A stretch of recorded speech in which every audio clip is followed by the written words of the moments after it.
And we are live. What is going on, everyone? It's your boy Johnny Dunn, and we are back with another one. Today, another epic VeVe live stream. Today, we just have one drop. It is another blind box comic book drop today.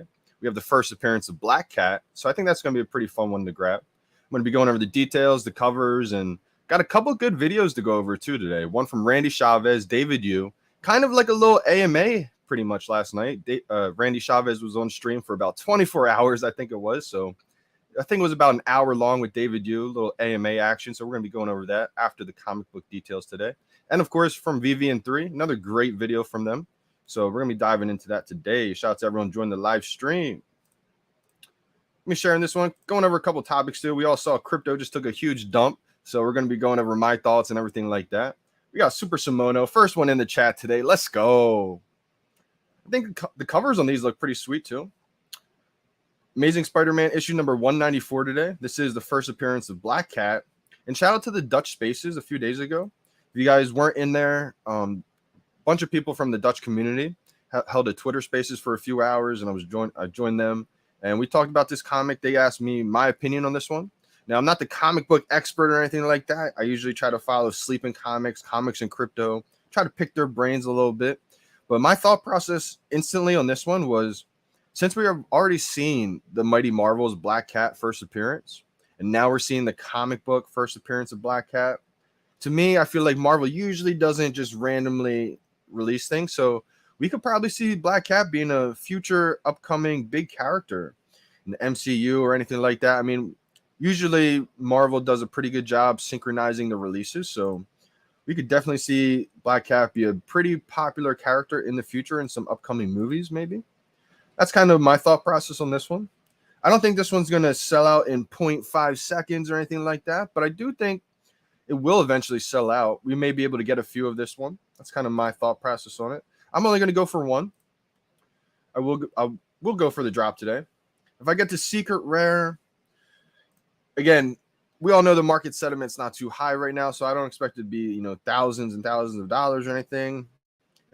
If I'm one of the first people in the market, may try to, flip it right away, depending on the price points. But if it comes out and it's less than $200, I'm just going to hold on to it. Secret rare, I think it's definitely going to be pretty valuable in the future. But we all know in the short term, market sentiment's not that high right now. We have 30,000 total editions for this one, 21,000 editions for the common, 5,000 editions for the uncommon, 2,350 for the rare, 1,050 for the ultra rare, and 600 for the secret rare. Shout out to everyone else who just joined the live stream. Hamoon, how we doing? How we doing, fam? Super Shimono. Chago, good morning. Good morning. Your local scalper. How we doing, fam? FM, how we doing, everyone?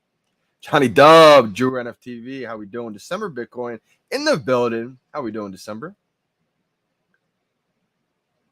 Bobby Green, man, fourth, really? I'm not sure what number you were in this chat, Bobby Green. Good evening. Simone Biles said, David, you said in Randy Chavez stream that May isn't over. Yeah, we're going to be diving into that live stream in just a minute. I want to watch a little bit of VeVe and 3 video right now. It's only about a 3-minute long video, 4-minute long. We'll see how much it is. Usually 3 minutes, right? But they have another good video going into this comic book drop. And then we're going to dive into, I think it's an hour long it is with David Yu and Randy. Shout out to Randy because I know he held, it seemed like a 24-hour live stream when I went back and looked at it the other day. But I think he said it was only maybe like 7-8 hours, but still, shout out to Randy for grinding. I definitely think we could see more Star Wars drops in the future, right? We don't really know exactly. David did drop some gems in this interview, so that's kind of why I wanted to touch on it. David said May isn't over and that there's still a tier 1 IP to be released in the comic months, weeks. Tier 1 meaning more than 50 million fans in the world. Whew! Can you only imagine? Could that be amazing fantasy? Who knows, right? I know a lot of people are excited for Spider-Man's first appearance. Miss Rose in the building. How we doing, Miss Rose? It's good talking to you and everyone else from the Dutch community. Hamoon was in there. A bunch of other people were in that Dutch live stream. Not live stream, but Dutch Twitter Spaces a few days ago. Definitely a great time. I'm glad I was able to talk to a lot of you guys. We only talk through screens right now, but, it was actually good to put some voices behind everybody's faces, so it's great talking to everybody. Jimbo Lee, good morning, good morning. I mean coming, not comic, sorry. Okay, yeah, that makes sense, Simone. I was kind of surprised you said comic though. I guess you might have heard something that I didn't, but I think we are going to see. He did say in the coming weeks and the coming months some quality IP drops. So I didn't watch the whole hour-long live stream just yet. I think I watched like the first 20 minutes maybe. So it's gonna be fun diving into the Randy David Yu interview. It's basically like a little AMA action. So I think that's gonna be fun. I'm gonna dive into that in about 5-10 minutes. We got Willow Kid in the building. How we doing, brother? How we doing? Good to see you joining us today. First one I'm going to go over is from VeVe and 3. Again, guys, make sure you guys follow them, subscribe. 3.15K subscribers now, so they're growing. They're about to be at 5K any minute. I keep showing their videos. I just love the content. Feel like it's a nice little hype video for the comics that drop or collectibles. Also, they always have a lot of good information in there too. So I didn't see one from Comics and Crypto, so maybe he took this one off today, but also, Comics and Crypto is another great YouTube channel out there. Welcome back to VeVe with me, Corey, aka Old Rhubarb on VeVe, and me, Heather, from the VVT, and also Heroes and Heroines. And I hope you're all ready for a bout of very bad luck, because we're getting the first appearance comic for Black Cat with Amazing Spider-Man 194. And this comic is slated to land on the app on Thursday, May 12th at 8 a.m. Pacific time. Now, this should be a relatively spoiler-free info dump, but we will be making some references to Spider-Man No Way Home. So if you haven't seen it yet, just be prepared. And with that out of the way, let's dig into this. First off, this comic was published on July 1st of 1979. Marv Wolfman is one of the legendary writers that concocted characters such as Deathstroke, Cyborg, Blade, Black Cat, Bullseye, Dick Grayson, Trigon, and many, many more. And this comic obviously introduces us to Felicia Hardy as Black Cat. And Black Cat has a lot of feline-based powers. These include strength and agility, but notably she has a bad luck aura, which kind of causes bad luck for everyone around her. And this is an interesting tie-in with the push of the black suit Spider-Man, that symbiote suit, because for a long time, Spider-Man thought that new costume is what was causing his bad luck, but it was actually his involvement with this character. So as we see more black suit Spider-Man stuff pop up in the MCU, and we gotta hope that's gonna happen, we're probably gonna see more of an entry from Black Cat. And her history with Spider-Man has been very dynamic. They've been friends, they've been enemies, they've been lovers.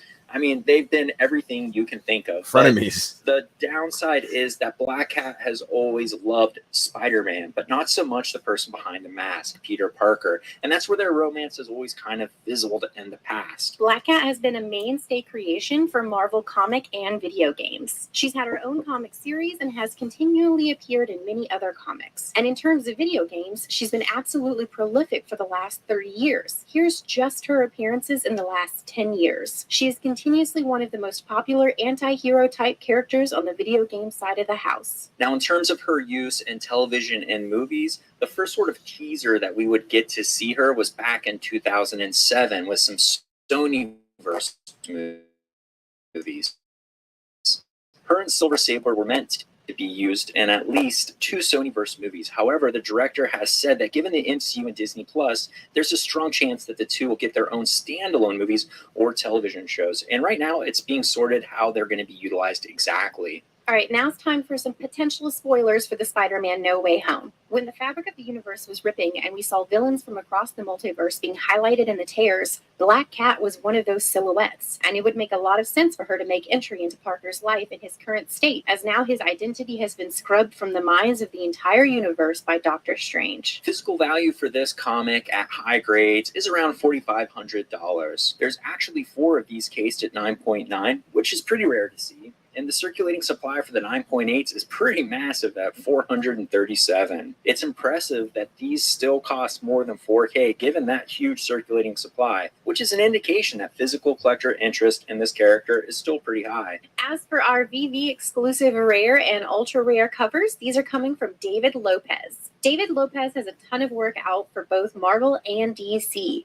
If you remember back to the Strange Tales number 180, which was a first appearance comic for Gamora, He was the artist that gave us those exclusive covers as well. And before we check out the rest of these covers, a quick shout out to the Rhubarb Patch family. We were happy to see Lincoln had made his way back as an elite tier into his shiny crown, and a big welcome to the NFT freshman. Please join the Discord when you get a chance if you're into that kind of thing. Also, we want to do a quick shout out to Johnny Dunn, who is a YouTube content creator. He live streams drops, covers community updates, and much more. We didn't realize he was sharing our videos during his lives until recently, and we just wanted to let him know how much we appreciate the support. You're up. I had no idea that was coming. Wow, let's go. Shout out to Heather and shout out to Corey. That's amazing. I just want to, highlight them because they're making great content out there, and it's perfect for the live streams. It's perfect to get people a little hyped up for the drops. Also adds a lot of information in it. So I know you guys are working hard, so I wanted to just shout you guys out a lot, show some love, shine some light on you guys. So I appreciate the shout out big time. Thank you guys. Awesome, Johnny. As soon as we get relocated and we're doing live streams again, we'd love to collab with you. Absolutely. All right, let's dig into these covers. Let's go. This cover is minting 21,000 editions. This exact replica showcases Black Cat getting the drop on Spider-Man. We've mentioned before how many heroes and villains get their first appearance starts by besting the old web slinger. This is another comic that follows that formulaic trope. Next, the uncommon vintage variant is minting 5,000 editions. You would think a black and white costume character would be lost on a black and white cover, but the grayscaling they utilized to mute the background actually pops the whites and blacks of Black Cat's costuming off the page. Our first exclusive cover is the Rare Hero variant, minting 2,350 editions. David Lopez delivers with this cover. I love that he uses diamonds falling as a background piece. Or are those VeVe gems? Either way, he stayed pretty true to the original costuming and design. I think we all wish they were VeVe gems right now, adding to our gem wallets. Aesthetic, but just gave us a really clean line work and inks here. The ultra rare vibranium variant is minting 1,050 editions. This is our favorite of the exclusive covers. The color adds a lot, and the use of the gems to create depth is perfect. Keep in mind, Black Cat is a notorious thief and is highly motivated by things like diamonds. The pose, color, centering, and use of diamonds to create that depth is perfect. We love this cover. Last, the True Believer's Secret Rare is minting 600 editions. This is an interior panel pull and the most appropriate panel from the comic, as it is the first panel where we see Black Cat. Love that they left the tightrope because it creates a great balance and sort of leading line to pull your eye to the center. And that's a wrap for this info dump. We'll be going for this one. We're hoping to get either the common, the ultra rare, or the secret rare, but we'll take anything. But we are going to go for multiples. As always, we will post more whenever we know more. This is Corey and Heather signing off. Great video again, guys. So I appreciate that shout out. That surprised me big time. So I just want to say thank you guys again. I wasn't expecting that. So just a nice little pick me up right there. That was great to see. Appreciate you guys big time. I'm going to get to some more comments, and we're going to dive into the Randy Chavez, David Yu interview. Again, guys, just thinking of some of the gems that I remember hearing in the first maybe like 10 minutes I was watching. Talked about how Randy had a great question. He asked David, do you see kind of like AR gaming really taking off still? Is that part of the roadmap? And David, you talked about, those demos that we might have saw on YouTube with those AR games that we were seeing. I think it was like a Fight Club type thing. And he said, yeah. He said, yeah, absolutely. That's still on the roadmap. It's just things like that. It's going to take time to kind of roll out completely. And maybe that's some things that people don't want to hear, that's going to take time. But I think that's a bullish sign to saying that that's still on the roadmap. That's still going to happen. So that makes me think of things like, the Electra. Shout out to everyone who's grabbing the Electra and stuff like that. Makes me really, really believe that some of these NFTs could be used in AR gaming, whether that's fighting or racing with some of these vehicles. I think that's going to be huge in the future. So I'm going to dive into that right now. Just want to, again, shout out to VeVe and 3, Heather and Corey. Amazing shout out. I appreciate that big time. Don High and love this community. Absolutely. And that's the thing that's happened, right? When you look, just think of how much everything has grown, right? We have so many content creators out there now to where if you're in the mood for this, you go to this person. If you're in the mood for this, you go to that person. Let's check out this person's perspective on things, right? This has been a blessing that's happened. There's so many content creators where all these other projects that are coming out now, they realize that, the VeVe community is powerful. Not only is it big, right? Because there's other big communities, but this is a powerful community because everybody kind of sticks together. At the same time, we all kind of provide different perspectives. And so we've seen it already, and I think we're going to continue to see more and more platforms come out that kind of take advantage of, maybe not even take advantage, but really get in that VeVe community, try to penetrate and not take away fans, but maybe broaden the spectrum of some other projects out there. But I think other platforms realize how powerful the VeVe community has become. And I feel just so proud because I feel like everyone else out there in the community shares my same enthusiasm, intensity, passion for the project. I know every time I see a comment on Twitter of a famous person or a celebrity or a pro athlete saying, what NFT should I get into next? I want to be the first person to comment and reply, check out VeVe. But it's to the point now where I go to look at the comments and everybody in the community is already spammed VeVe, showing NFTs, showing their showrooms. And I'm just blown away. And I feel just so proud because it's like, yes, you guys share the same exact passion that we all share, right? And so it's just awesome to see that happen. And we all know that crypto's taken a big dump lately, right? A lot of fear in the markets. And that's okay if you have some fear, and some uncertainty. But just remember this, that nothing has ever changed with VeVe. The Comey team, they're still going to be grinding, working on a lot of things to come. So when things do boom again, because nothing goes down forever and nothing goes up forever, right? There's always the ebb and flow of things. So when things still boom or when things boom again, try to focus on those projects that you believe that are going to be here long term. And that's why I always said it's kind of like a meme because people don't take it serious sometimes. But I think a lot of you guys understand that it is serious, that when I say VeVe is going to be here for decades to come, I truly believe that. When you license with Disney and you have the entire IP of Disney's not going to just do something for a quick cash grab, right? Oh, we tried this, but it's gone. They're going to do everything in their power to show a significance of the first ever digital collectibles from Disney, from Marvel, from Pixar, from DC, right? I mean, that's the way I see it, at least. And I truly believe that Disney's going to help do everything they can to make these legendary. We got TY, nice shout out. Just subscribe to them. Let's go. Yeah, make sure you guys subscribe to VeVe and 3. Always great content creators making good videos too. I'm going to get to some more comments. I'm going to tune into the Randy Chavez video. This one's about an hour long, so we're going to watch probably, the first little bit before the drop, a little bit after the drop. VeVe fam definitely don't play. That's a fact. It's one of those things where, I think projects have realized now you can't come in and disrespect the VeVe community, right? You don't want that kind of negativity backlash. And they've also seen to where if you do show some respect, right? We've seen how far just showing some respect goes, right?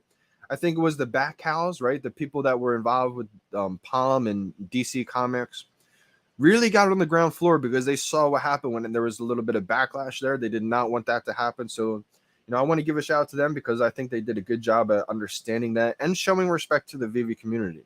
They understood what that would do. I don't know if that was a marketing technique or not, but it was definitely a smart decision because a lot of the VeVe fam, we appreciated that. And that probably got a lot of people to probably invest in their project. So I think it goes hand in hand. I was watching that when Randy is like, oh, David is going to be here. Let's go. Shout out to Galt. The comment is nicest. Yeah, I like the comment a lot too. I'm going to dive into the different rarities again real quick. Shout out to Getsy. How we doing? How we doing, fam? Good to see you here. Chasing Sundays. JD, what up, bro? How many would I go for today? I'm thinking 2. Mo Fresh. Yeah, I think right now, I'm only going to go for 1. But I think going for 1 or 2 of this one's not a bad idea. First appearance of Black Cat. I do think Black Cat is going to be more popular moving into the future. And kind of like what VeVe and 3 said, $4,500 for 9.8 grade when there's, I think, like 400 or something. There's a lot in the census, like in circulation. So it was kind of surprising to see that many of 9.8 still going for that high of amount. That shows that it's a pretty valuable comic. People are paying that much for it, even when there's that many of them. And that kind of goes into the whole debate of popularity versus scarcity, right? I mean, if something's that popular and there's that much demand for it, it's going to cause scarcity. And so I think that shows, a big significance right there. That's just what I'm doing. Mo Fresh, I don't think going for 2 is a bad idea if you can go long-term, hold these long-term. Short-term, I have no idea what it's going to do just because, you guys know the market sentiment's not the highest right now. It's kind of low. So everything's kind of coming out pretty low right now. Ronnie Light. Oh, Johnny Dunn stream time. Appreciate you guys big time for tuning in. I'm gonna get to a couple more. We got Jabe's Feeling in the building. How we doing? How we doing, fam? Jabe, I know you've been grinding on some new music lately. Been tuning in. Feel like it's absolutely sounding amazing, brother. I think it was the last song that you just put out, the new one. I went and tuned in. Feel like you've been crushing the music, man. Keep grinding on it because I think it's gonna pay off big time. And I'm gonna try to do my best to, show some love to it. Maybe have some songs in the YouTube videos and stuff like that. Same with Willow Kid. Where's Willow at? Shout out Willow because I know he's been grinding with music too. Maybe a little bit of a different project, but still, I mean, amazing music, man. The flow, and I like the project too. So, have some new Willow Kid music on the YouTube channel maybe one day. Jabe and Willow. I mean, I try to support a bunch of different artists out there. Pineapple Gang, It's Wonderful, has been killing it. So, gotta have his music up there. I gotta watch Randy and David after this. Yeah, Getsy, I'm gonna be tuning into the video right now, actually. I just wanted to get to some comments. So I just wanted to, welcome in everybody else who just tuned in. Sugar Shane, good morning, good morning. Season 3 OG. Let's get it, brother. Let's get it. All right, let's dive into this Randy stream. This is a good one, guys. Shout out to Randy. I know he's been on for probably like 7 hours at this point, and you could just see how happy he is when David joins. I think everybody would be ecstatic to have him on. So let's dive into this. Howdy, senor. Doing all right. How are you doing today? Oh man, busy day. As you probably see, the market's been going crazy. Yeah, so yeah, pretty full on. How's things? You guys doing a live podcast? Are you? Yeah. We started yesterday around 12 and a half hours ago. It was just me, and then VeVe Vibes came along, Dino Lang came along. We had so many people on, and I was like, let's see if David, you can come on. So Silicone Secure, which I told him I'd message you, I had to message him back and just say, like, he got on. He gave me your info, so hope that's okay. And I watch your show all the time. Really? Yeah, I do. Yeah, yeah. But it's good to be on. One thing is, I think people will be surprised. David, Dan Crullers, Reese, they're tuning into a lot of the content creators. So if you're a content creator out there in VeVe and you think no one's watching, guarantee you David's popping in, Reese is popping in, Dan's popping in when he can. They all watch everybody's VeVe's, content. So just want to put that out there. Also, I noticed that it's kind of lagging. I'm not sure if that's on my end, but I hope that is all good for you guys. No. So Yeah, what was that happening? I mean, I had watched Terra Luna go from 0.75 to 0.5 to 0.3, like all yesterday. Like I couldn't go to bed. I didn't have anything in it because I have 132 million OMI, so all my money's in there right now. Yeah, I have been watching them myself. Let me have a look at what's happening with them. It's been a big topic, isn't it? 132 million OMI. 2 hours. Well, it's 0.24 now. Yeah, it was at one point. Jeremy Padower just tweeted about it a few hours ago. He put in money in it now. He put like 70. I think he put like 7,500 in. Yeah. You personally, I know about VeVe on their balance sheet has to have OMI and then probably a little bit of GoChain, for their older stuff. Is there any other things that VeVe might have on their balance sheet? Yeah, we number one, VeVe doesn't, because VeVe is an app, right? Probably what you're referring to is probably more Ecomi. Okay. Where it's more about the OMI tokens. We have a little bit of exposure in Go simply because we're helping to pay for the gas fees. We don't actually need to have any immutable X. Immutable X, I believe, have ETH. This is part of their layer one when they do that conversion. We, as a company, have a very small exposure in other crypto outside OMI. We really just believe what we have created and that whole ecosystem. And I think We have announced a couple smaller partnerships in the gaming sector. You know, our biggest aim is to have the token to be more, have utility function outside the VeVe on its own. You just talked about how they don't really have much exposure to a whole bunch of different crypto. They have mostly OMI.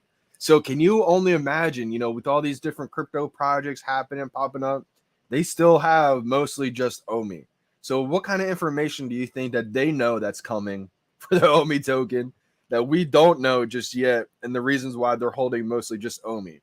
I think this is going to be way bigger than most people could expect. So now that we see the prices come down big time, you know, it was all the way up to a penny at the highest, right? All-time high. It's back down to like 0.001.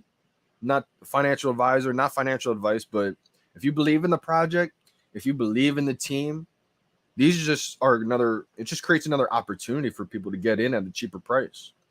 Nothing has changed. So just remember, nothing goes down forever. Nothing goes up forever. You know, hopefully a lot more other projects that will pick up our OMI to use. And I think we did announce a week or two ago about Epico, this mobile game. And there are other products that's in the plan. And we've been talks. And sometimes it takes a bit longer.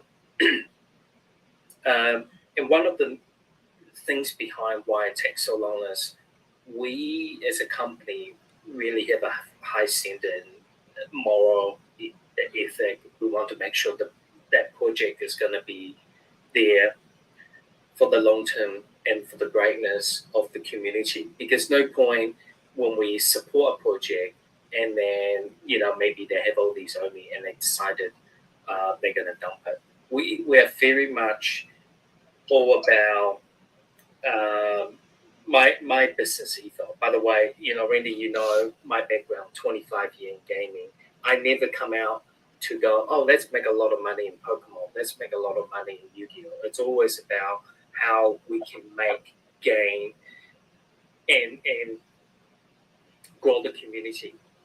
And I think in some of my early AMA, I talk about how it needs to be sustainable. It needs to have levels of new comfort. And you're always going to have in the stage where like now, where people panic, and there will be always some opportunity for new people entering the space. If everything was always just bullish and inflated every day with no new users coming in or new funds coming in, you kind of just me swapping it with you. You trade with him, you trade with me, and that's not how an ecosystem really should operate. It should be growing, new community member, and get, you know, more and more come in and believe in it. And a big part, I think that belief is going to happen once we start getting the big features that we've been waiting on. So I think this is like that little stagnant period in time. Once we get the MTL, the website, the KYC for everyone, that's going to instill that trust in so many different people. Like even people from my hometown. You guys know me. I've been talking about it for a while now. A lot of people from my hometown won't put in $20, $10 in for a drop because they think it's not real yet. They know they can't cash out, so they think it's a scam. They still believe that. They think I photoshopped the R2D2 and the Justin Turner, his IG picture. So it's like, once we get these things that are rolling out, like they are going to be rolled out, that's going to instill that trust so much more, I think. Is really having good products. We don't expect we're going to have an influx of people if they have a bad experience. Similar with why is VeVe not doing crazy ass social advertising, is because if every time people come in and they read from our community, well, bots are there, and people who top up their gym go, well, I can't buy anything, so this is just crazy, stupid ad. What really should be is, once we're learning and we're fixing things out, there's a lot of problems, we see it, and we're just ticking the box one by one. Certainly, we're here for the long haul. And you probably have heard last 72 hours, I think neither Mark himself have, talked about their version of NFT and what they're thinking to do. And it's pretty similar. I thought maybe there was part of my white paper. he read it out. Or there's an app like that exists right now, which very much validate what our vision was 5 years ago. And it just does take time. We are in very, very early stage. It is very sad to. It's one of those things where we keep saying it's early. People don't want to hear that because it's kind of like a buzzword in the community, but it really is the truth here. I mean, this is the ground floor of what's going to be here for the next decades. See, major institutions. I think there's people calling out these hedge funds who short sell. It's not nice, and that fund in particular, I believe, have done similar with some of the meme stocks. I think it was GameStop, maybe, or AMC Cinema Chain, things like that. Yeah, they would follow BlackRock and Citadel. Yeah, so it's very unfortunate, they having a go at, a project which everyone, I do believe a lot of people got into it. Luna or UST and all these. I think, definitely not any financial advice here, but, people do have to study. And I think the whole concept, the whole algorithm, it's a great idea, but putting it into practice, you see things like this where the machine is also just, under pressure at the moment, yeah. But hopefully the whole market will pop back up a little bit once I believe I haven't been following the last day or so if they're selling down BDC to prop up the UST. I did see a moment the UST did rise back up quite a bit from their low, so obviously must have done something. But therefore Luna, takes a bit of hit. We had a Luna. You mentioned before about your white paper.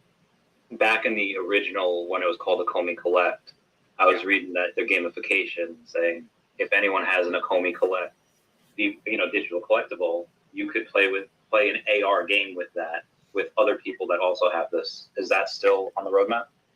Yeah, 100%. Huge. Really, a big believer that the AR is going to be here to stay, and then the VR is going to take up. So we haven't seen many AR battling games.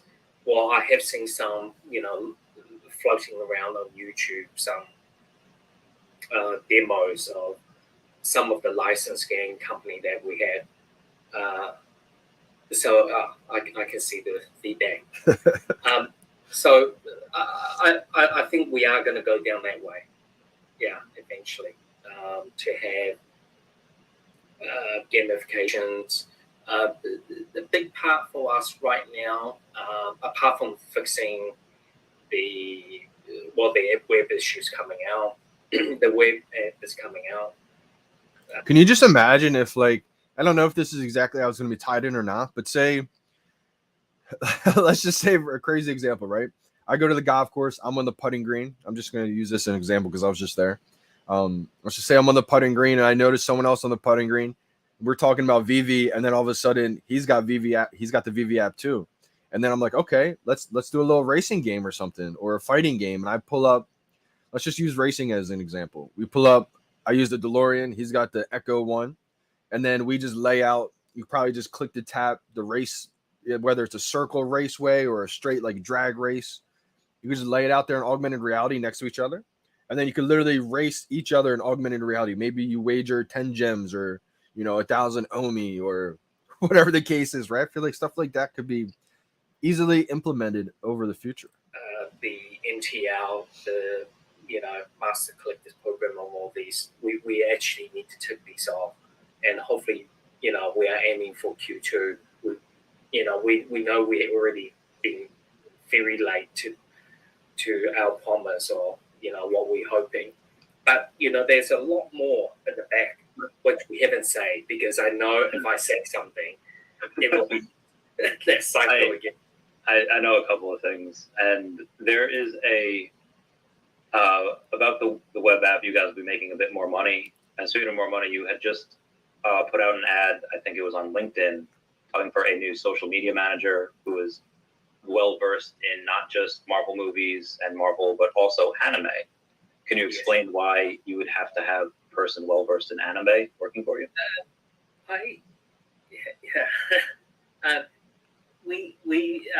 We have that five category that we always talk about. You know, the evergreen characters that you already know of, the movies, the movie characters. You have your sports sector, the music, the animes, basically.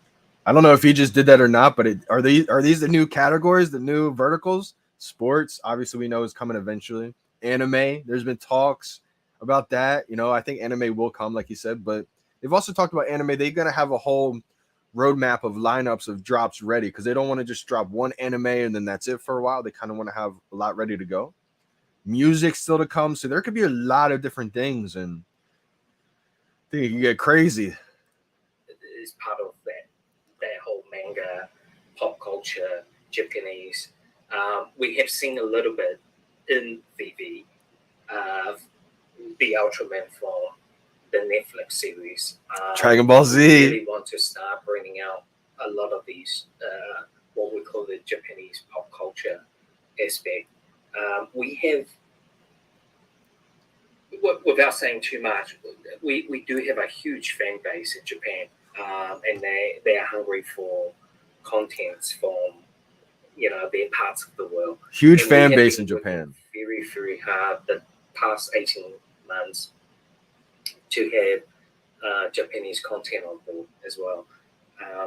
But as you understand, that whole culture is another breed. I mean, I watch it. I watch, you know, not just Dragon Ball Z. I go quite deep in. Yeah, so I'm pretty happy. I also very much love Dragon Ball Z. That's stay impressed on me. Yeah. So I would love that. I mean, there's so many other things that I have on my body that I would love, you know, as far as Mario Brothers, you got that? I got that. Mario Brothers, we got that. Did you hear David just slip that in? Which we already know. I think they've already said Mario Brothers we have. But that's gonna be huge, right? Can you imagine owning first appearance of Yoshi, first appearance of Mario, first appearance of Luigi, the princess? Like these are all the Toad. Like these are huge characters that people have played in video games their whole lives for decades, right?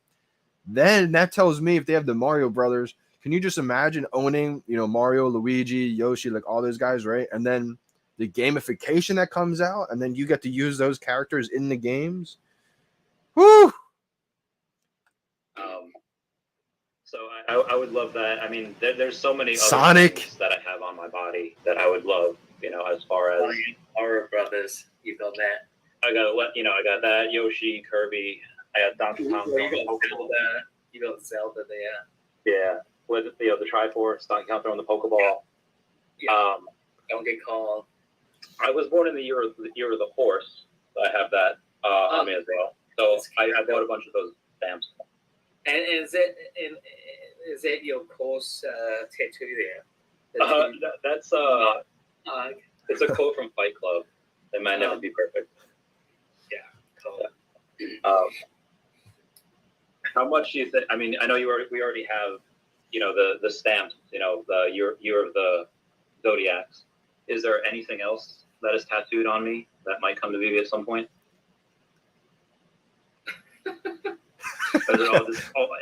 Anything's possible.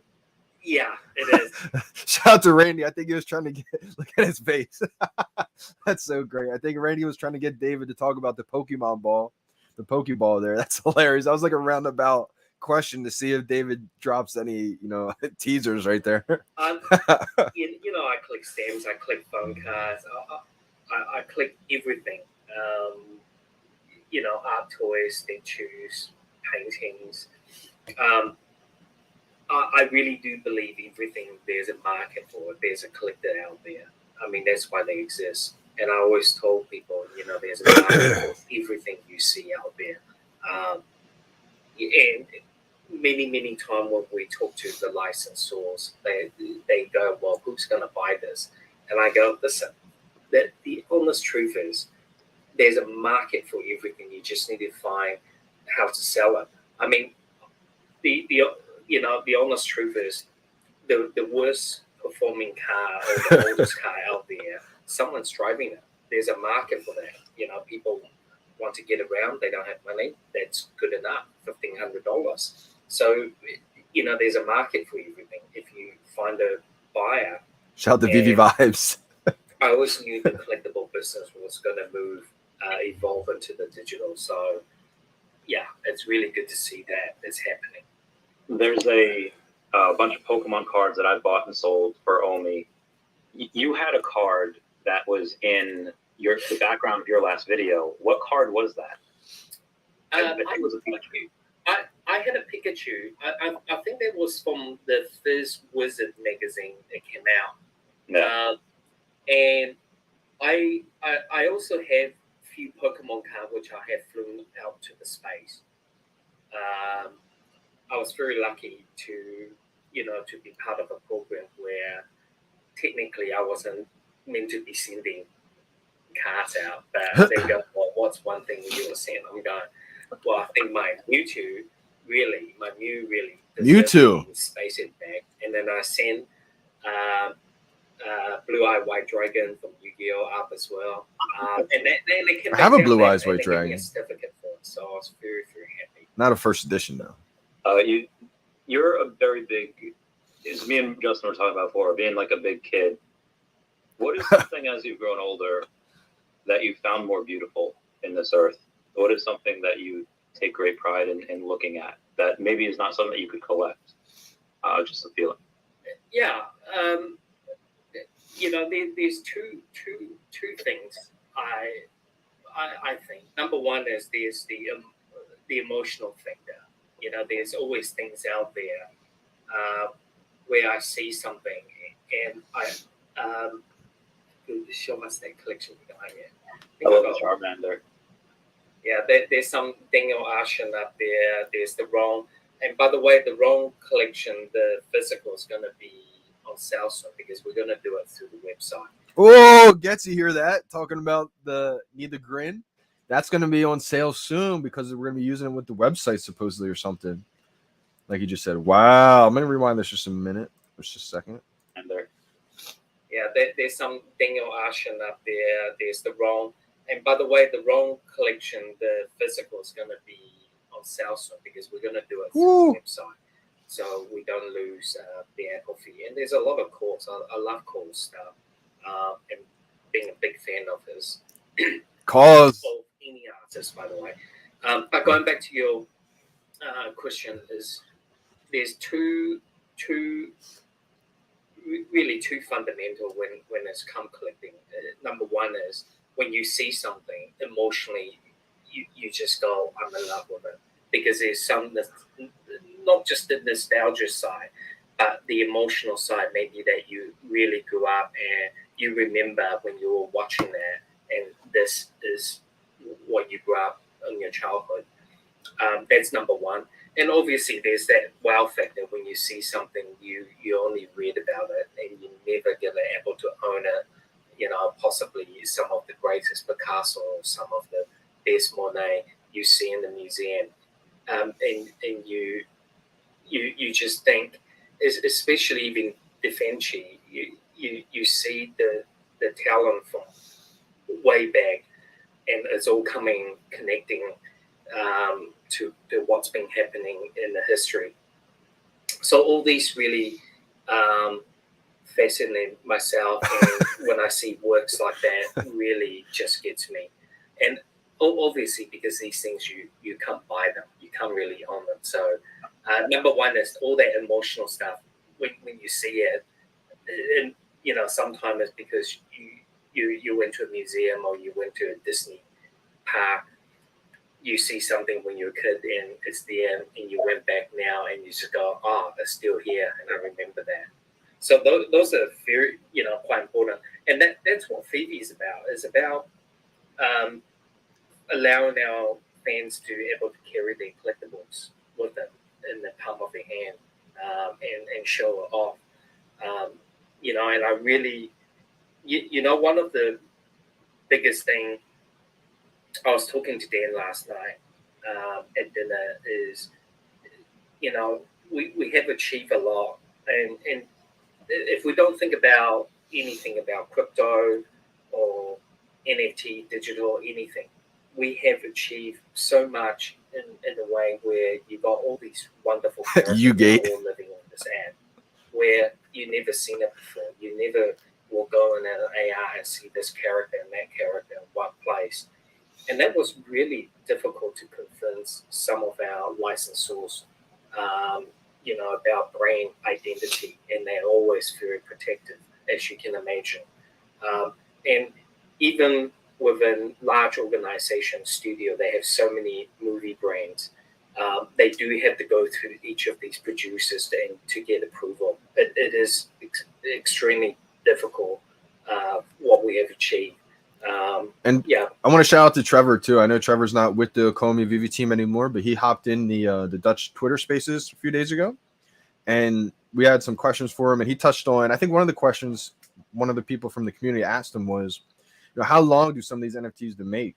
You know, how long does it take for some of these NFTs to actually make, I should say? And kind of what David just said there, you know, it takes a long time. And Trevor talked about how it could take, you know, weeks and sometimes months just to continuously go back and forth to check the quality, to come back. And when you're dealing with the biggest licenses, the biggest brands, companies in the world, they are very protective of their IP. So some of these things, you know, it takes a long time to actually make happen. So, and I hope our fans really understand, you know, the amount of work behind that to get to that. And because, you know, and one great example is things like, you know, the NBA Top Shop. You just see NBA Top Shop cards. You're never going to go, well, here's going to be the FIFA and NBA Top Shop in one ad. And, you know, there's other project out there. It's all very singular focus on. And we're pretty much about our fan base. So obviously, there's been speculation of you guys being able to say, hey, we leverage some of this IP that we have to get some existing IP to get them on board. Is there certain IPs that you haven't announced because you want to wait for Omi Utility to get in, or you want to wait for the app to improve? 12 minutes to the drop. Yeah, definitely. There's always number one, our fans needs to understand is we always need to leave more for later on. We have a chocolate block, and you see a lot of these Marvel Disney now is because we've been working alongside with them very closely for an amount of periods, so you see all the content coming out. Our calendar, we have part 2 coming out. I would love to see his calendar, what he's got scheduled. You've seen the announcement with AMC, the movie studio doing that Jurassic Park release. Yeah. I mean, that's going to be a quite big one. I think we've been waiting to see Jurassic Park property since we launched. I mean, you'll see my Instagram with these dinosaurs around, but it never. And it's been what, a year and a half or nearly 2 years. So these things we just can't announce it because they're part of the bigger things. You know, with studios, we have a lot of NDA in place. So going back to your question is, number one is performance is very important. Number 2 is ensuring that the security and one particular right now, what we're focusing on is the web app to come alive. That has actually taken quite a bit of time to navigate. And a lot of these things that they're doing is taking a lot of time. And so that's what people just have to realize is, you know, a lot of people don't want to hear like soon it's coming, but just realize, don't put a time frame on it. You know, they're working hard on it. It will roll out. They want to make sure when it rolls out, it is, you know, rolling out smooth, etc. So just realize that they are working hard on it. A lot of other stuff building in the back And maybe we'll address that in the upcoming AMA or when we feel that ready. We just don't want to promise people something now and say, and then I get 55, private match says when this is coming out. You mentioned it. We got really scared. It's been very, very difficult. And I think recently Decon have announced we're going to be part of that whole 2022 live event as well. We've got some cool stuff coming out on the Q2 and Q3 with that program. Seeing a lot more new artists, and onboarding quite a bit of cool IPs with that as well. Will we see you at any of these events? Decon in Anaheim or Decon or New York Comic Con? Yeah, we are going to try to attend some of these events. Oh wow, that's awesome. If you're watching, I'm trying to go to the. I'm trying to make sure that I plan out enough time because I don't like flying. As you guys know, at least by myself. If I fly with a bunch of people, I don't really mind. But I'm gonna try to make the Anaheim one. I think that's in November. So I got to plan out like a road trip to stay in a bunch of hotels along the way because I'll be traveling from East Coast to the West Coast. So I'm gonna try to make that happen. It's probably gonna be an expensive trip, especially because gas is so high now too. But if it ends up being something affordable, I definitely want to do that. I tweeted out something the other day, and Ben did say, "You created something." Speaking of me tweeting, what's with the skulls? There it is. Your favorite emoji? No, that's true. Okay.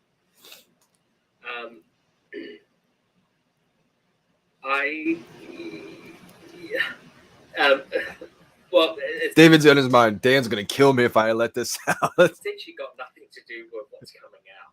Okay. I just want you to know. Okay.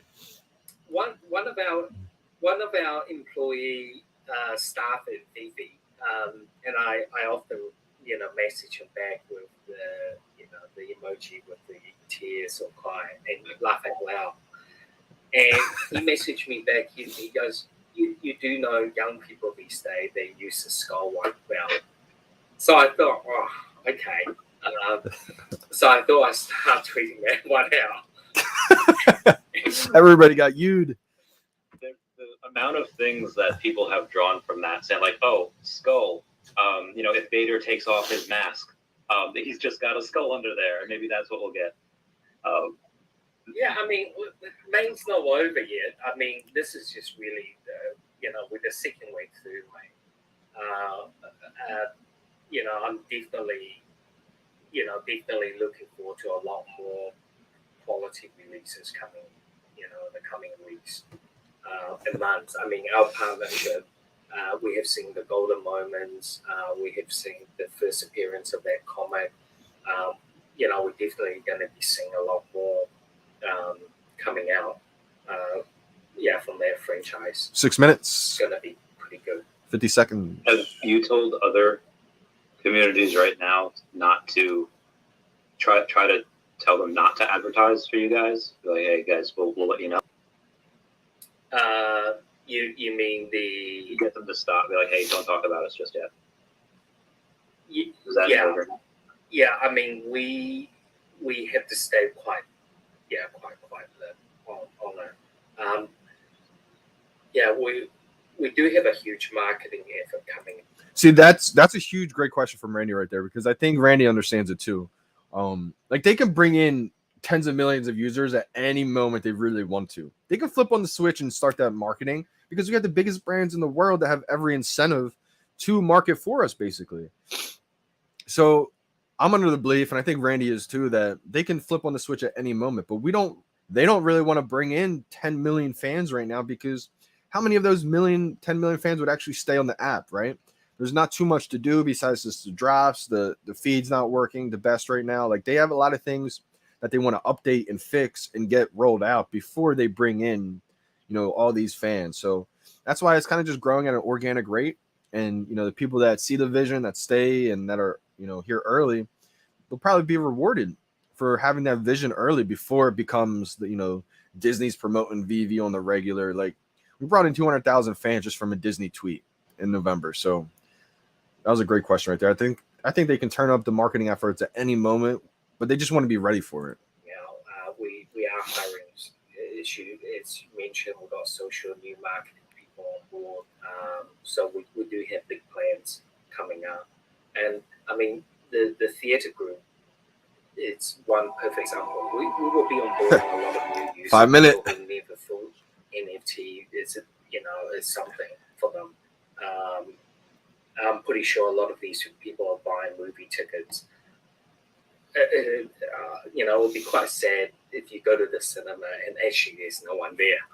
Just want the NFTs. Yeah. So we'll see.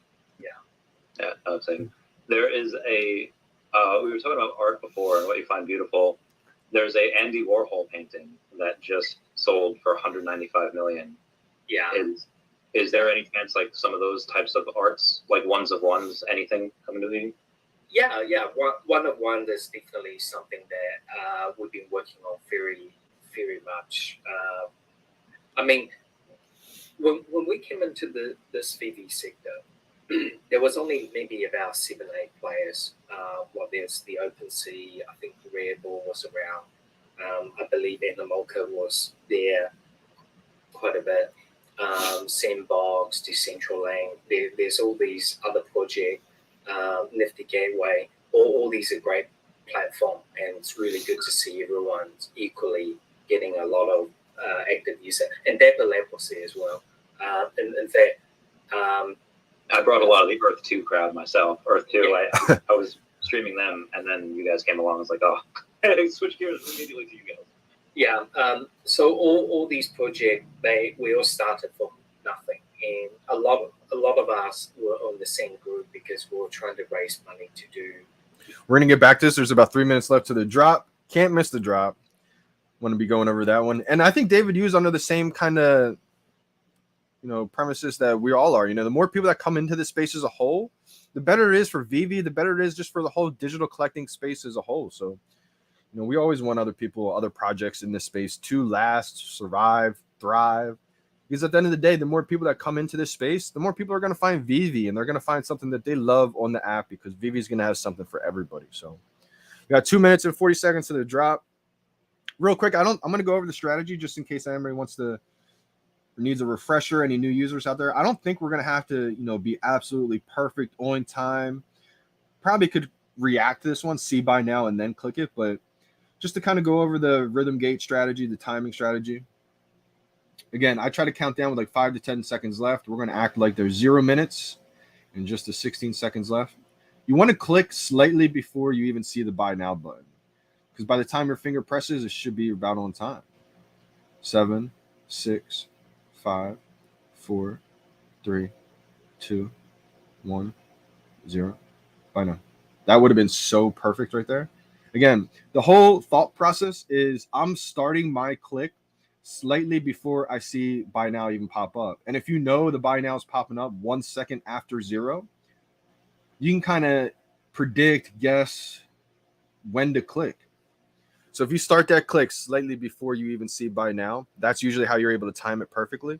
But again, for this drop, I don't think we're going to need to time it absolutely perfect. So you could probably react to seeing buy now pop up and then clicking. I kind of want to do that on this one just to try it out. But then again, I do love trying to time it absolutely perfect. Shout out to Ivy tuning in today. J East Music, how we doing, fam? When cash out. Good luck, everybody. Shout out to Coffee Gators. Not yet, Alex. Got a couple seconds. Here it is. 59 seconds left to the drop. Shout out to my Coffee Gators out there. I'm going to record it because you never know when some crazy things happen. And on the drops that are, super popular, a lot of demand that are going to sell out instantly. Watergate. I like to back out, come back in, check for that timer. And it felt like it was lagged on 39 seconds. So I'll go back and do it again. And this time it goes down perfectly. So we're at 30 seconds right now. And again, sometimes I just like to do that because it feels like the timer gets lagged or stuck on a certain time, like an extra second. So now it feels like it's perfect time. I probably will try to time this one, but I'm not going to be early. I'd rather be slightly late. 10, 9, 8, 7, 6, 5, 4, 3, 2, 1, 0. Bye now. I got it. Probably if you're going for multiple, probably going to be able to get multiple. Like I said, I'm only going to go for one right now. I only got like just over 100 gems, so not too many right now.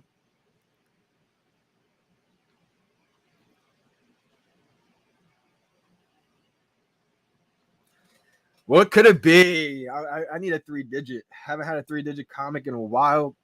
Little 3-digit. Love the ultra rare. Could it be secret rare? First ever secret rare comic? We got to save that one. I don't want it today. But we'll see what happens. All right, another high mint today. So 24,799. Oh man, every number I get feels like a secret rare number. Let me know. I need to find out. So it did sell out. That's a really bullish sign. A bullish sign, guys. In a bear market, almost tagged. You know, the VeVe market's down. Still selling out in less than a minute. What other project can do that, right?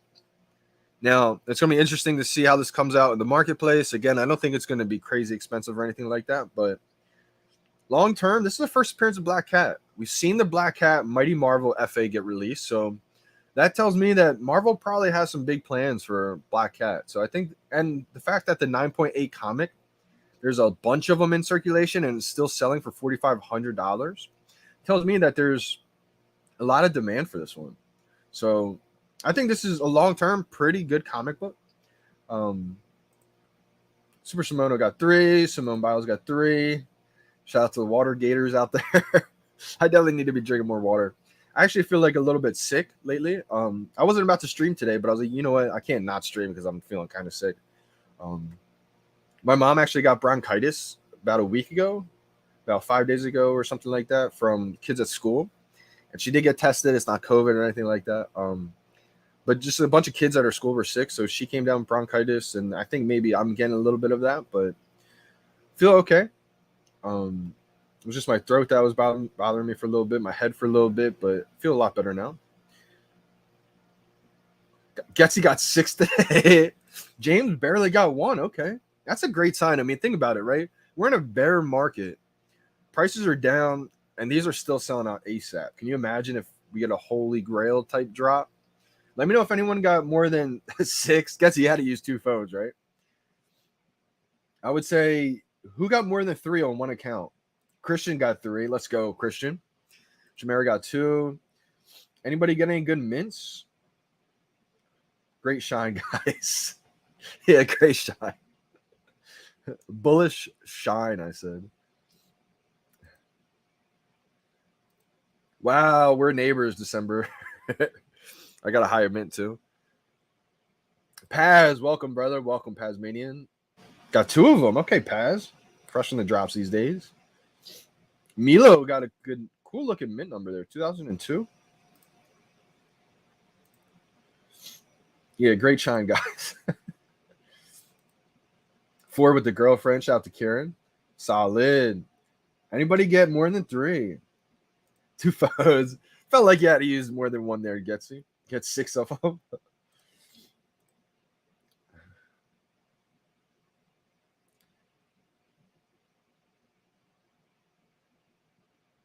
She already had bronchitis. You don't catch that. Wish her the best. Yeah, I mean, I don't know if I have it or not, Yuda. She's feeling a lot better too, so that's a good sign. She got medicine for it, so I don't think I have that, or it felt like at least it was coming down with her for a little bit, but I don't have it, I don't think. But my congestion is still back. I don't know what's going on, guys. Maybe I do have some kind of air quality issues down here or something, but I haven't got it looked into just yet. I feel like I thought it would go away by now, to be honest, but I don't know what it is. Sometimes it's here, sometimes it's not. Today feels a little bit better than usual, I would say, but I don't know. Like I woke up kind of like with the sweats today and the other day, and that's kind of why I was feeling like it. But Ed Feely got a great mid number, 709. Rebound's too easy now. Wow, okay.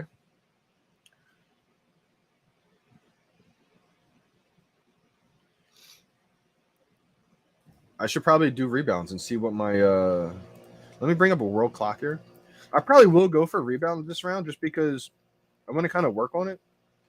I got to practice. Got to put in some work. We're talking about practice, not a game, not a game.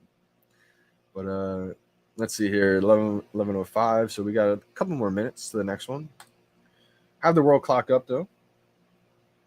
Wow, Semi got 2 on the rebound already. I need 10 humidifiers. I don't know why either. It's crazy because like when I'm in my room or different areas of my house, I'm perfectly fine, you know.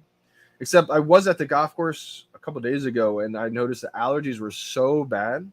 So we're like, I was driving home, my eyes were itching and watering so bad. I was like, what is going on out here? I don't know if it's a combination of both or what. But... Wow, Christian even hit the rebound. Everyone's hitting rebounds right now. Allen Iverson, he's one of my favorites. I have a Funko Pop of AI.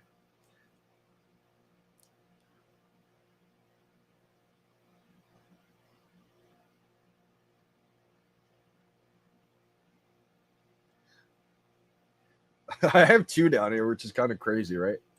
All right, let's dive back into this video of Randy and David Yu. I think this is a great interview, guys. I mean, drops a lot of gems in this interview. More so just like, not even really an interview. I guess it's kind of like an interview. It's like an ask me anything kind of thing, but we're about halfway through it. If you guys got any questions or anything like that, just let me know in the chat. And we're diving right into it. To build this thing, and everyone was catering a little bit different.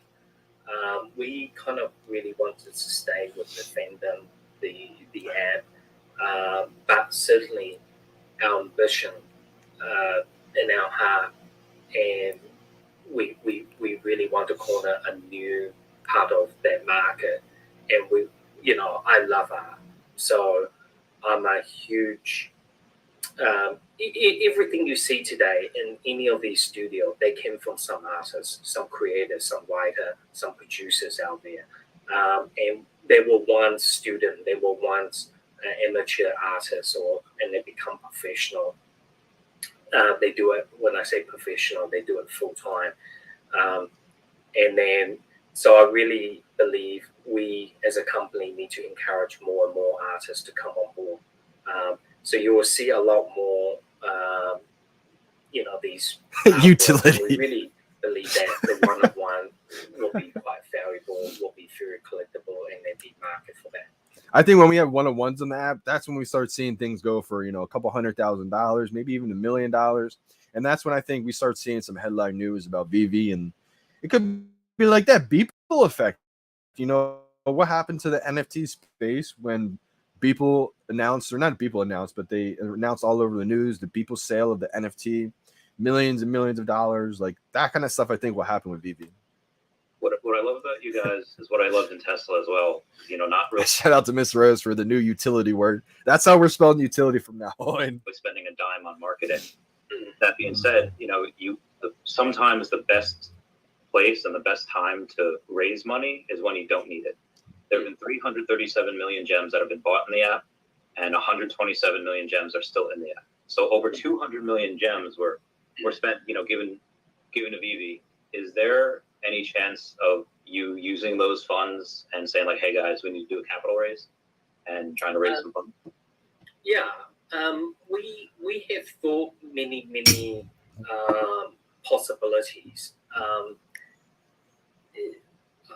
I guess there are a couple of key things. We need to be ready as a company. There's just so much things that Dan and myself want to get perfect before we do that race.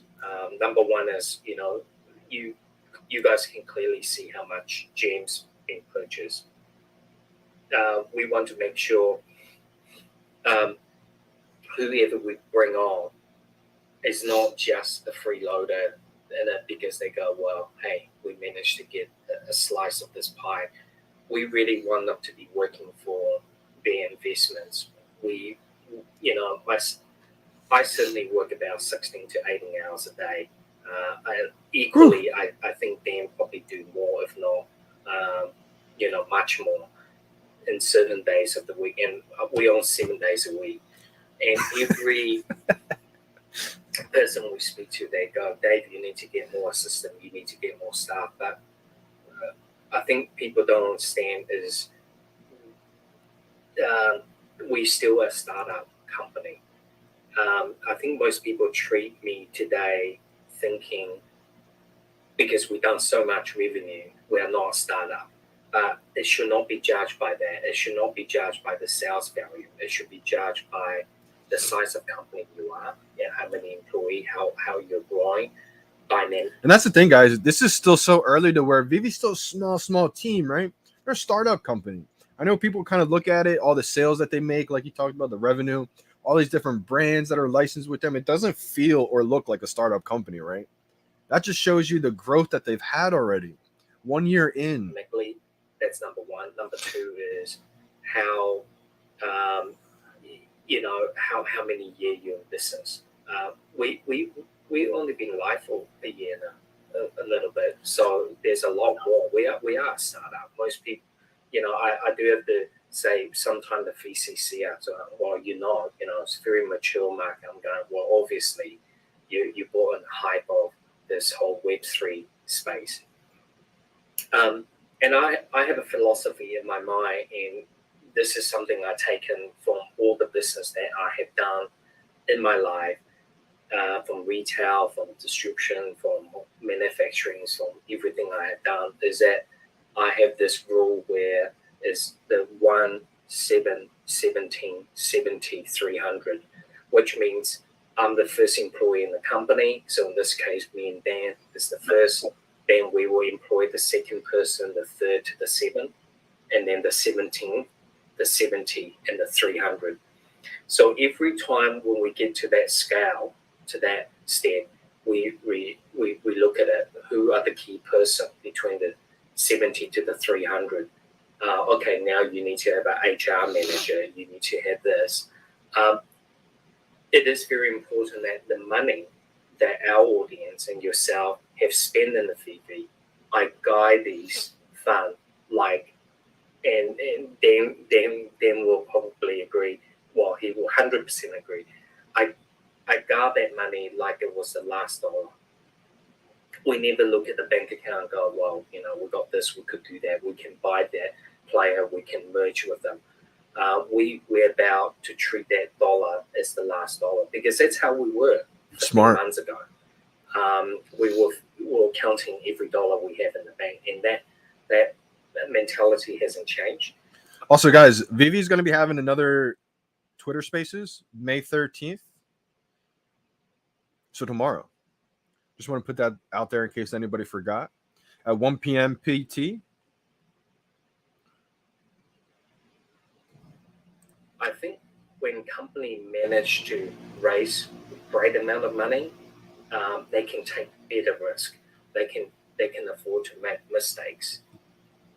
And we have seen with VeVe and our family and our users, it's not about more money. It's about mitigating and stop making mistakes. We can't afford to make mistakes because when we make a little mistake, we get called out on by our fans. So it's not like we raise all this money, we spend it on some stupid things, and people don't notice it. People will. You guys will know, because everything we do is very, very open and transparent. So because of that, myself and Dan, we spend every dollar very smartly. How we invested it in this. So there are currently 2 out of 3 projects that we know of. Ethico Regal and Rocket Blockchain has been on a couple times about Fish. He's about to have burns from the circulating supply this month. Yeah. Is there any worry that there are some projects that will just be made and just going to start burning the coin, or is that something that no, anyone can go use it for whatever they need? Yeah, that's a very good question. I mean, we are still learning and understanding how that will work in the ecosystem. And there will be trial and error, don't get me wrong. We're never going to get it right first time. But if we really want to start doing it, we always wanted to be the first one out there. Try something new, and this is one of them. But I rest assure you guys, there's a lot more utility for the OMI coming out. There's a lot of things, and they're great things. And just very unfortunate, the timing, the rapid growth in the app have caught the eye of regulatory, and all this NFT was, it's on even CNN talks about all the business. Same, news. Gatsy, same. So governments in all region put their, focus on, KYC. Is this money laundering? How's this company doing? And they wanted to understand how this whole ecosystem operates. And we just got caught onto that storm. And that's the thing, right? I mean, they're trying to roll this out globally. So how many different countries, governments, laws, restrictions, rules, regulations that they have to deal with, not just for like one place, they're doing it for the whole world, right? So that's why a lot of this stuff is taking longer than maybe they expected or that we expected, because one, when you have Disney on board, Marvel, right, they're probably triple checking because they don't want VeVe to roll things out and then it's like, oh, well, we have to pause everything because there was a lawsuit, etc. So it's like things may take time, but I'm glad they're taking their time. I'd rather have them have everything structured, crossing their T's, dotting their I's, making sure everything's good to go, and then roll things out, because this is a global phenomenon.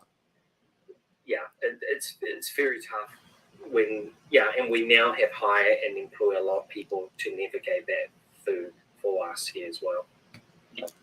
And we definitely thank you guys for that. Wendy just bring that to the stream. Shout out, Wendy. I know you guys are working 100% 24/7, trying to get everything done. Is there? That's hilarious. You guys is there any downtime for you guys that you guys decide to try? No, we maybe the last couple months I have taken a few hours off in the weekends. I think Dan maybe took a couple hours off. Friday night have just nice quiet drink. It is very full. There's constantly, and you do have to keep in mind my Friday here. My Saturday is really Friday in the US, so I still have meetings anyway. My downtime my downtime is Monday, and Monday basically I just try to get through the whole week's work and emails, the backlog. And since I'm on your show, I'm just going to tell the 90-odd users that is on the restricted mode, there's maybe 40 of them. I am going to be attending to your email shortly. I just got a few end of the month report from last month. I'm getting on. So, when we send out the letter, it says specifically even say, David, you will be contacting you, which means it will be me personally. I will be getting on to that. I have seen about maybe 40, 45 of those mail I need to attend to. I do want to apologize for what has happened. It's really have been out of our control in terms of what has happened. And, it's the first time for anything. So for those account holders out there that you're on restricted mode, I do apologize from our team, myself, on the behalf of everyone. I will be onto that very shortly. Just give me a couple more days in a briefing room, and I'll be replying to you all. And David, we trust. I sold my trophy Kangaskhan for Omi, and it is. I still think one of the best decisions that I ever made. Nice. Yeah. So the accounts that were recently unbanned that were due to like the gem thing, they can still buy with their stuff. When will they be allowed to sell? So I basically have to do another level, and I'm going to be talking to each one. I do have an Excel sheet what we have to do, which I won't talk about because each individual user's case is a bit different. But I just want everyone to know the case is not really just with us. There's third-party external agencies involved. So we can't just jump to the green line or the red line here. What do you guys think this Really poster just is? follow some protocols, and there's a lot of we've been doing a lot of hygiene cleanup internally to get rid of all these things. But we're now in the time now where I think not all the accounts are fully just on restricted mode. Some of them basically opened up as well. So there have been, and this I guess kind of like a follow-up to the cap raise thing. There are a bunch of people that have been speculating. Well, if a Comey is worth a couple billion as per Vanity Fair, they could raise a couple billion and maybe buy Square Enix, or they could buy Capcom. Is there any acquisitions that you guys might purchase in the next coming years, or just we looked at two prior. In the last 12 months, I personally looked at two quite seriously, and I won't say they were not successful. They had elements inside that really didn't tick our box. When I talk about ticking our box, it really need to have that culture, that understanding what we are trying to achieve, rather than, for us as a company in the business, obviously all the licensors, all the brands want to have the biggest sale, biggest exposure for something. For us, it's about collectible. And we have trial and error. We have tried many things where sometimes the edition is crazy high and the price is stupidly this crazy. We're trying to work out what the sweet spot is. And most people will probably think, you guys have been running for a year, but you should know what the sweet spot and what people want. We do. And we also don't, because we need to test. We got a few other things we need to make sure that the metrics is all correct. But what I will say is, anything that we thought that we had produced and we didn't do the justice for it, we always do a bit of upgrade. You have seen it, and there's always something. I won't use the word utility, but in this case, I will. That there will be some other things that comes with it. But I just want to address our audience that the utility of what VeVe app does is for you to enjoy, take photos, to play around that whole show and experience. And please don't expect everything is going to have another something Easter egg behind it. We always wanted to make sure that we bring out the best we can. And we do work with a lot of artists, and a lot of them have great ideas, but we just can't get onto every single one at once. But we know what works and what doesn't work, and we'll keep bringing out good things. So for the most part, you guys can decide the mint numbers, and you guys can go and dictate. Okay, that's great. So even with Marvel and Disney, you guys say we're going to do this on mint numbers. Yeah, we play the majority of that decision making, and don't get me wrong, I get it wrong, because it's my task to make that addition number. There are a few things I probably made mistake on, which I could do a little bit lower, or the pricing wasn't inaccurate. I think that's amazing right here. Him being this transparent. Most companies won't ever do this. What other founders, CEOs are going to come over and say, yeah, I'm in charge of these things, and I've probably made some mistakes in the past based on the community's feedback, et cetera, and I'm going to work to get it right, basically. So I think that's amazing of David Yu being that transparent, being that humble to say, no, he's human. He makes mistakes. It's all about learning from those mistakes, learning how we can improve. So that's why I feel like the feedback from the community is so important. And I think people underestimate their feedback, because the whole Okome and VeVe team, they're listening on Twitter, ground floor. So that's why I always say be respectful, because they want that feedback. They want to know what maybe they did wrong, but say it in that respectful way so they can hear it and they don't just dismiss it because you're being disrespectful. You know, have that respect, and I think they'll really pay attention to a lot of the feedback. And there's a couple reasons. I don't actually see the collectible in their final format as if it's animated. As a CEO of the company, I'm not entitled to. I don't know if it's because they think I leak it or something. I mean, do I ever? Never, right? You. So I don't actually get the privilege anymore to see. To see. Oh, that's a nice message. I don't always get to see the collectibles in their final format. So I get a bit of text and a little bit of graphic and go, well, that's what's going to look like. Yeah, so I do make mistakes, but I'm understanding a lot more, how to price the editions.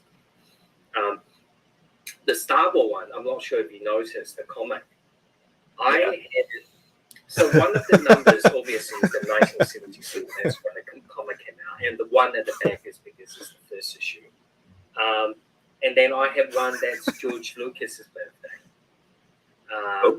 Yeah, you have to go figure out that number, and then the other one is also obviously the May the 4th. So yeah, I genuinely love to play with the numbers. I really think that's what collectible is all about. It has to have other meanings rather than just go, well, it's going to be comic number 1. So that's what you get. So I don't know how much time we have left for this. I want to spare my questions. Yeah. I have 9 minutes. Okay. Is there? The team has said before there is currently no IP that you have got that you would want that you haven't got. Is that still true? They could be 1 or 2. Yeah. Okay, but for the most part, it's still okay. Yeah. Most of the large corporations, the big one, tier 1, and there's other tier 1 that hasn't been announced, by the way. Okay. We put it into 3 tiers, right? Tier 1, tier B, and C. I won't name how we do them, but the tier 1 is basically phenomenal. It needs to have, 5 million. I would say more than 5 million, like 50 million, followers around the world. Type of collectibles brands out there. There are a lot of tier 1s that we haven't announced. Wow. That's how much more of them there are. So I think we need to get that as like a little voice thing. So anytime someone leaves a funny comment or something, instead of playing some of the Pineapple music, it's wonderful. I can maybe play a Soldier Boy. You. Interim. Just getting to more on a human level. What is? It's hilarious. Why? What is your why? What keeps you going 18 hours a day? What keeps you from stopping from selling? From saying I'll take my $1 billion or X amount of $1 billion? We actually don't even know. Number one, I'm a collector. I love collecting things. We just cannot. We can't work for someone else. We just couldn't do it. I always been a self-employed entrepreneur. My comments or everything. Same as Dan from day one. Both of us, we never really had jobs. We just, I won't even say the entrepreneur. I use the word self-employed. I work for myself. It'd be very hard. Around this office, I grab the book. I'm reading through year by year of Star Wars every single He's got page, the book. picking out what I really think is important. Soldier Boy, you. Right here.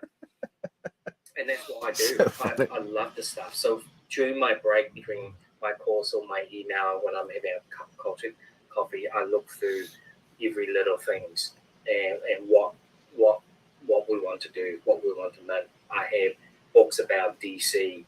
I recently, yesterday received a book, with a lot of artworks. It's an artwork hardcover book put out by Jim Lee from DC, and I'll be going through those. Really understand in depth the arts and what we want to do. There's other things out there. I read a lot of Marvel comics. I collect a lot of comics. Why is it important to bring these comics out? And so on. It is very, very key part of what I do, and that get me through that. Let me check the market, see if it's open. We have typically at the end of market's season, open. Something will be animated. Don't tell me I just did this again. I just opened this right as it opens. I don't see it in the market. Oh, here it is. Secret rare is not available. Ultra rare, there's only 2 of them. It's going to be really expensive. There's only 4 in the market. $227. The rare, there's only a handful of them going for 20 though. Pretty cheap. 20, 30. Interesting. Uncommons going for 8. There's only about 12 of them. There's 50 commons in the store going for 5. Crazy how there's only 50 in the market and still going below retail. Again, I think this happens because people spend $7 gambling for a secret rare. If they don't, they're okay with, taking -2 gems, selling it for 5. I think that's what's probably happening. A little gamble for the secret rare. If you miss, they probably feel like they're only losing a gem or 2. So secret rares now, there's about 10 of them in there going for $255, $250. Ultra rares already down to 90. Isn't it crazy how quick that happens? I keep pausing on bad spots for David. There we go. Let's see. Did mine get delivered just yet? Mine did get delivered, and I got a common gang. 24,799. Kind of a high mint. Nothing too crazy. Surprised it got delivered already. Let me check to see if there's a lot. So a lot have to be delivered still. 15,000 out of 20.9K. Commons. Secret rares. There's still 364 out of 500 left to be delivered. So still a lot. I'm surprised that it's so low with so many to be delivered still. Can we get a hint on, because season 3 is coming to an end, what might be animated? Actually, I don't know. I must think about it. I don't know if we have one that's ready. If not ready, people like losing money. Becoming, midway through the season. I know we were under a lot. Buy high, sell low, the VeVe way. Of pressure, to be very honest, to get things signed off. I think this also shows you too, guys, how many people are actually just out there gambling. I think people love trying to gamble for the secret rare.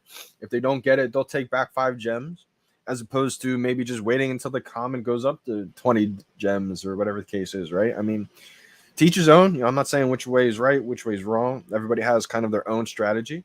But, yeah, I feel like a lot of people, they like to gamble and lose money and, sell it for a loss that quickly.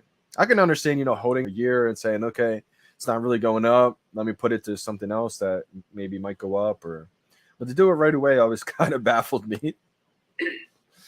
This month has been a bit of crazy month because there's that whole team behind the app trying to make that web app all going. And then there's all the license go, well, we want to squeeze it in, the bottleneck this month has been, quite hard. And we're counting down to end of June. So, the quarter is quite a key moment for me. And I do want to make things happen. On the on that side, you have the 2 games, Epico Regal and Fish, that were announced. There was a 3rd game that wasn't announced. I'm not going to ask what it was, but do we have a timeline of when it might be announced? Probably coming. Oh, yes. Yeah. Well, the founder of that company wanted to announce a while ago, but we're just not quite ready. I think we want to make it a bit more fun with our audience. But it's completely different, by the way. It's a completely different game. And they all very different, right? The Fish from Brock is very, very different again. They are all very different. The third one's pretty cool. Would you say that the third game that's yet to be announced has more users than Epico or Fish, or is it around the same? It's a brand new game. Yeah. Okay. Yeah. Interesting. I mean, yeah. I don't know how to describe it. Yeah, it's different. Okay. So there is a couple of people, like Epico that are on the board. So is Pixion Games. Is that project considered dead? I don't know if you have talked to them in a while, because they still say it's still coming soon on their website. Oh, yeah, the Pixion. The founder of Pixion Game is a very, very, very close friend of mine. That's huge. Very close because I used to have the Yu-Gi-Oh card. Oh, yeah, the Pixion. The founder of Pixion Game is a very, very, very close friend of mine. We've become very close because I used to have the Yu-Gi-Oh card distribution for parts of New Zealand. From New Zealand. And so I know the founder because he was the manager who was managing the territory, and we become very, very close. So there's other things we're working on with them. And what you will find is me and Dan, we like to work with people that we know, we trust. Like I say, it needs to tick the boxes. And certainly, Pixion Game, the founder's very, very switched on. He was the head for the trading cards for Yu-Gi-Oh, making that running that entire program. So they got a pretty good game coming out. And we'll see if we'll be part of that. We work with them all the time and other things as well. And he has a studio that help us to do certain other functions in our business as well. But we use a lot of other gaming company, not just technology, but their beta to understand what other technology other users have. Okay, thank you. And so one last thing before you go, I guess it's a two-parter. I have Darcy Donovan, who's got about 7.5 million followers on all socials, coming on the podcast in under 2 Shout out to Miss Rose for tweeting loading utility. weeks. Is there anything you want me to ask her specifically on your stuff she's in, and what can me and other YouTubers do, like that you want us to focus on more or focus on other stuff less? Yeah, number one, I want everyone to know we know what you guys want from us. All right, you asking me pretty dry. We know what we have to deliver, so we're hoping that the FUD will cool down a little bit, and obviously the odd 50 users that's on super restricted mode right now because of the jam issue. I'm working through that personally, and I will get to the bottom of it coming up. So I got you, so you guys don't need to attack me or abuse me in any way. If it was me, I'd be pissed off. I'd be angry, just like you are, and I do apologize on that. Things that we want to really focus is just really more, content creation. One of the big things we talk with our licensors is always about why should we give you these brands, and a big part for us is we tell our licensors that our audience do this UGC, user-generated content. And user-generated content are a very key part in our business and to keep our brands to keep expanding. We sing a lot of great videos. So we really, and I do wake up in the morning and I do see strings of message of when we see cool posts on Twitter, and our licensor brings it up in every meeting we have with them. They do. there's also a lot of things why I can't say things and certain things because they do watch this right now. Have I been ever mentioned like with like a Marvel executive? I can't say which studio, but they all do bring it up. They do. Let's go. Very And see, that's what I mean by I think people are underestimating who's watching their videos, right? I mean, brands like Marvel, DC, even Disney, they're watching all of us right now, and they can't figure out how this all happened so quickly. This is amazing. Paul's right now on both their faces. That's great. Looks like David's about to say some juicy stuff. But that's why I say, you know, as a content creator out there, if you haven't been making content, you know, make content, make stuff that you enjoy because everybody's watching and they're all trying to figure out how this happened and they're just watching it all unfold too. pretty much. It's always, you know, a topic in, you know, when we have our weekly call. And listen, all the studio love, you know, majority of the content that we put out, and our fans and our, you know, such as yourself, they do love it because they don't. There's no other brands out there that there's no other social influencers that really bring these brands out without being paid, right? And you know, a couple of days ago, I was just thinking, and I was starting to count, well, how many CEO of NFT company actually still start come out to talk to their audience and address them and troll their own fans. Right. There's not many. Like they know that we love that stuff too. So, you know, we really are humbled by, you know, having the coolest fan, the family involved. We really, really very lucky to have you guys continue supporting. So pretty much it will be my key takeaway is that keep up with your imaginations, what you do that's good for everyone in our business together. If you ever need anything, you have my email now, like anything at all. Yeah. I would sign anything anywhere on the dotted line. Say that, hey, I need you to do this for me for 2 years. Done. So anything. Well, you need. I saw your email came through, and I thought Wendy, and then I got and it did say 52 minutes ago. So if I did see it earlier, it would have come on a lot earlier. Yeah. So anyway, I do have to get off. I do have another call 3 minutes ago. All right. Well, thank you for all you do. Thank you so much for having me on your show today. And I know it's maybe 40 minutes, and I hope the audience are supportive. It's, you know, right now the market's a bit soft.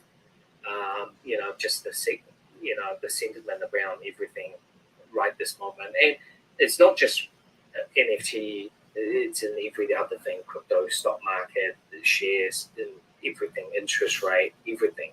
It's all happening all at once. So just be safe, play safe, be well, and just always just be happy. You know, that's the key thing. And thanks again, Randy. Thank you. Now I have your email. You know, feel free to email me anything you need. And likewise, same here. We'll do. Thanks you for coming on. Appreciate your time so much. Good night. Bye. Awesome interview. Shout out to Randy. Shout out to David Yu. You know, amazing interview. And that's the thing he touched on right there at the very end. I just kind of want to reiterate that is that, you know, he talked about biggest thing is have fun, right? And enjoy it because when you're having fun, I mean, in times like this, when the market's down, Ohm is down, you know, the collectibles are down, everything's down. Like you just said, it's not just crypto, right? Interest rates are crazy. So inflation, all that kind of stuff, right? So I think the most important thing to take away is maybe now is the time to really start enjoying these collectibles, having fun with this. Maybe it's the showrooms, maybe it's taking them out to your hobbies. Like you guys always see me golfing with these VeVe NFTs because it's kind of my way while I'm doing stuff that I enjoy, you know, having fun with some of these collectibles. So I just feel like, especially now is the time, right? Because the prices are down. Instead of worrying about checking the market prices on all these things, constantly stressing out over all this stuff.